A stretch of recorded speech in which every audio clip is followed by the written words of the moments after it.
কেইজনৰ পুলিচ পতালত গুঞ্জঙতে মাইবাওঁতে পঠাইছিল।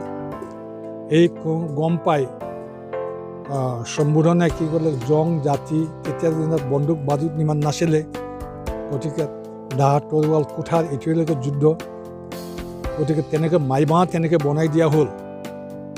মাইবাঁওতে তেনেকৈ ঘাটি বনালে জং জাতিৰ কাৰণে। গতিকে সেই জং জাতি লৈ কিনে ব্ৰিটিছৰ এগেইনষ্ট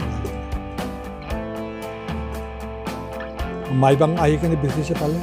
তাৰপিছত ইয়াতে গুঞ্জঙত গুচি গ'ল। গুঞ্জঙত মানে আকৌ তাতে থানা আছিলে, গুঞ্জঙত থানা আছিলে, থানাত ঘেৰাও কৰিলে। থানাতো কিছুমান এইটো মানুহক মাৰিলে। তেতিয়া মাথোন এইটো নহয়, সম্বোধনেই নহয়,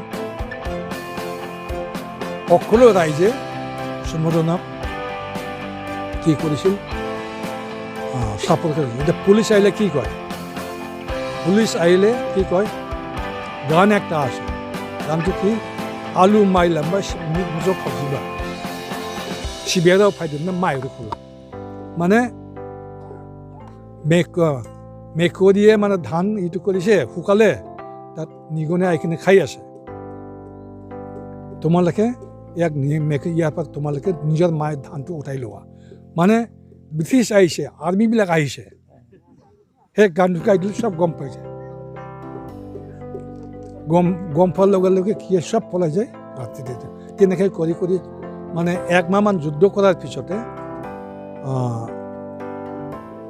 তেতিয়া এইটো ব্ৰিটিছৰ শাসনকৰ্তা আছিলে কমিশ্যনাৰ, কি কয় পাহৰিলতে, মানে মিষ্টাৰ বইড আছিলে, মেজৰ বইড আহি কিনে মাইবাওঁলৈকে নিজে আহিলে। আজিকালি ডিচিত ৰেংক তেওঁ এইটো কৰিলে। তাতে ডিচিত মানে সিহঁতে আছিলে, সিহঁতে কেম্প আছিলে গুঞ্জং আৰু মাইবাওঁৰ মাজতে।